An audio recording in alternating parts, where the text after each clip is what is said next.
Hello everyone, you're welcome to solve this nice trigonometric math problem, which is 81 to the power of sine squared t plus 81 raised to the power of cos squared t. This is equal to 30. So what is the value of t given that t ranges from 0 to 360 degrees? So let's provide a solution from here. So we can express 81. This is the same thing as 3 to the power of 4 raised to the power of sine squared t, then plus 3 to the power of 4 raised to the power of cos squared t.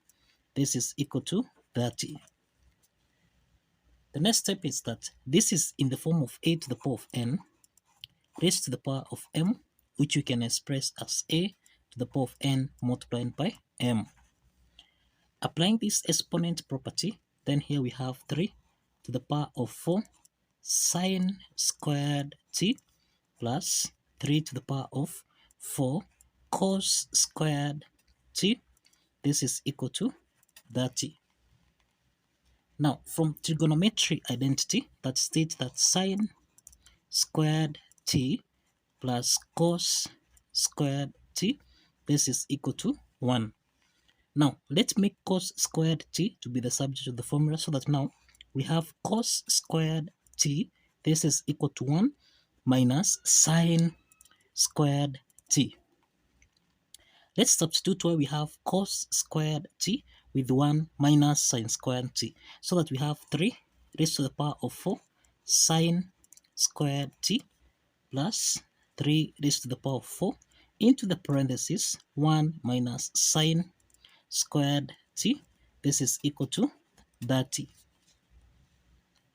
The next step is that let's open the parentheses here so that we have 3 to the power of 4 sine squared t plus 3 to the power of 4 times 1, this is 4, subtract 4 times sine squared t, this is 4 sine squared t, this is equal to 30. Now we have that 3 to the power of 4 minus 4 sine squared t, this is in the form of a to the power of n minus m, which you can express as a to the power of n divided by a to the power of m. Now applying this exponent property, here we have 3 to the power of 4 sine squared t, then plus 3 to the power of 4 divided by 3 to the power of 4 sine squared t, this is equal to 30.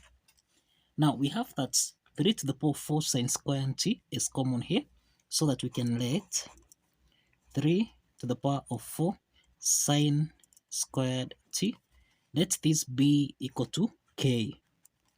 Now let's substitute k where we have 3 to the power of 4 sine squared t. So this is k plus 3 to the power of 4, this is 81, divided by k, this is equal to 30.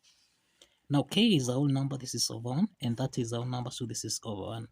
Let's multiply by the LCM, which is k, everything here by k, so that now we have k squared plus k and k here simplify, so plus 81, this is equal to that times k, which is 30k. Let's take that k on the left hand side, so that we have k squared minus 30k plus 81, this is equal to 0. This is a quadratic equation where we have the product is equal to 81, the sum is equal to negative 30. So we can solve this quadratic equation by factorization method, where we have the two factors here. We have the two factors as negative 27 and negative 3. If we say negative 27 times negative 3, this is equal to 81. Then negative 27 plus minus 3, this is negative 30. So we have k to the power of 2 minus 27, k minus 3k plus 81, this is equal to 0. So we have got two parts here. The first part, k is common, so we have k into the parentheses, this is k subtract 27, then subtract 3 is common here, so we factor out 3 into the parentheses, negative 3k divided by 3, this is equal to k, then plus 81 divided by minus 3, this is equal to negative 27, and this is equal to 0. So k minus 27 is common, so we factor out k minus 27. Then here we have k subtract 3. This is equal to 0. Now we have k minus 27 multiplying by k minus 3. This is equal to 0. So we have got two cases here. We have got case 1. Let's start with case 1, which is k minus 27. This is equal to 0. And we have case 2, where we have k subtract 3. This is equal to 0. So k1, this is equal to 27. And we have k2, this is equal to 3. Now, if you recall, we have seen that we let 3 to the power of 4 sine squared t be equal to k. So let's substitute k. Let's start with k1. So we have 3 to the power of 4 sine squared t. This is equal to 27. So this is 3 to the power of 4 sine squared t. This is equal to 27, and this is 3 to the power of 3. Since the bases are common, then a to the power of n, this is equal to a to the power of m. Since the bases are common, exponent n should be equal to m. Applying this property, this means that we have 4 sine squared t. This is equal to 3. Now let's divide both signs by 4, so that now we have sine squared t. This is equal to 3 over 4. Now, to solve for sine t here, let's introduce a square root on both sides. We have the square root of sine squared t. This is equal to plus or minus the square root of 3 over 4. Now, let's eliminate the square root sign here so that we have sine t. This is equal to plus or minus 3 square root of 3 divided by square root of 4, which is 2. So we have got two values of sine t. We have sine t. This is equal to square root of 3 over 2. Or we have sine t. This is equal to negative square root of 3 over 2. Now let's have a graphical representation of sine t, which is the square root of 3 over 2, and sine t, which is minus square root of 3 over 2. So this is a graph of x, y plane. This is the x-axis and this is the y-axis. So we can have a unit circle here.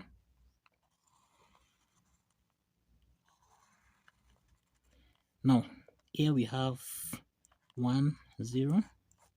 Then here we have negative 1, 0. Then here we have the value of x here, 0, 1.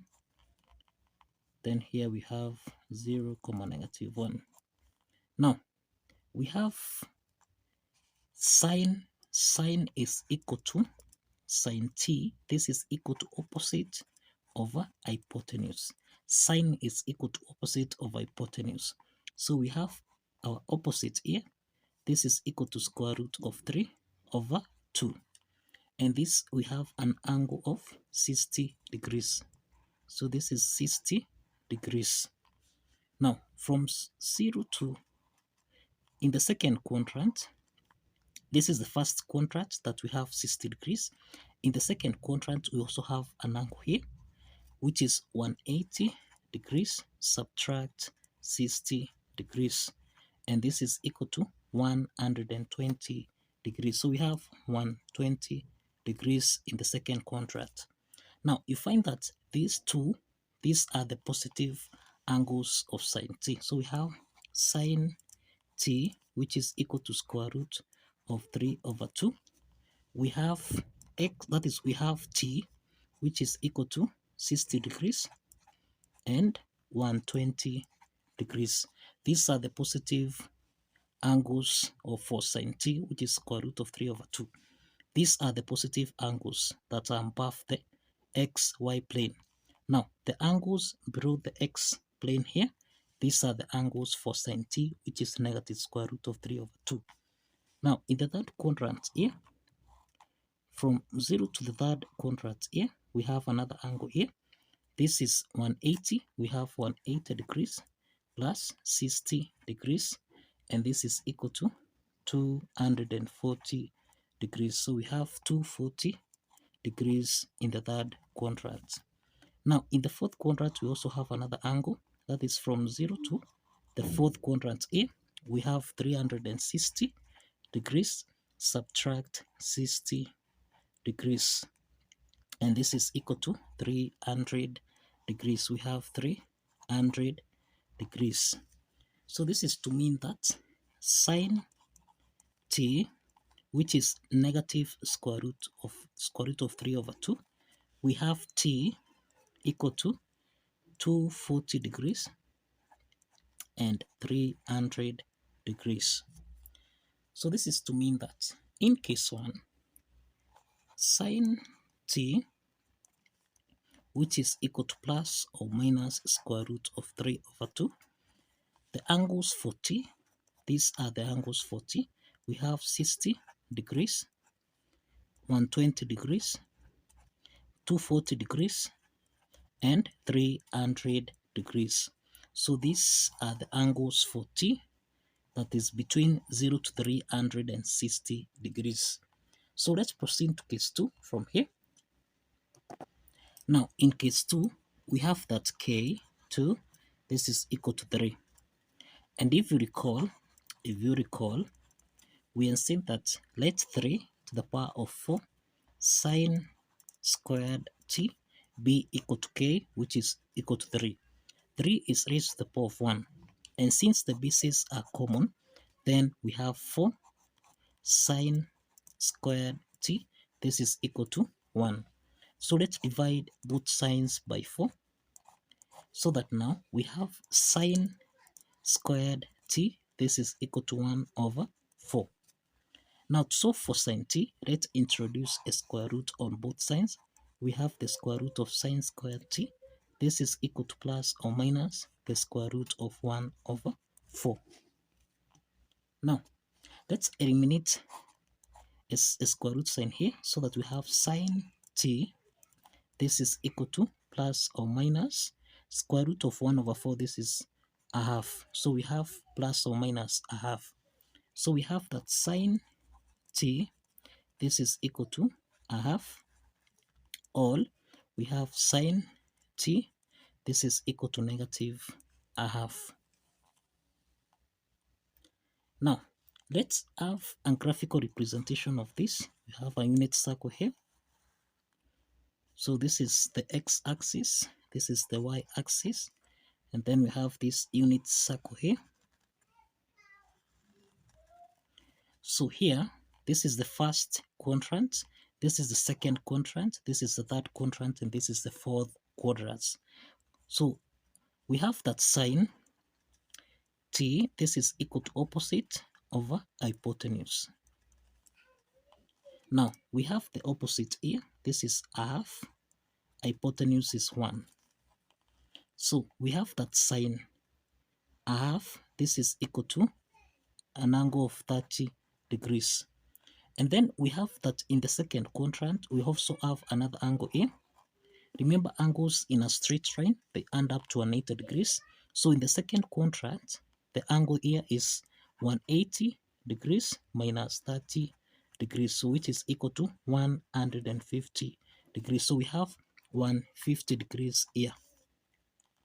So this is to mean that sine t, which is equal to a half, we have the values of t, or the angles of t, equal to 30 degrees and 150 degrees. Remember, these are the positive angles. These are angles above the xy plane. Now, we have sine t is negative a half. These are the angles that are below the plane here. So here we have the third quadrant and also the fourth quadrant. So in this case, in the third quadrant, we have 180 degrees plus 30 degrees. We have 180 plus 30 degrees, and here we have 210 degrees. Okay. In the fourth quadrant, we have another angle here for sine.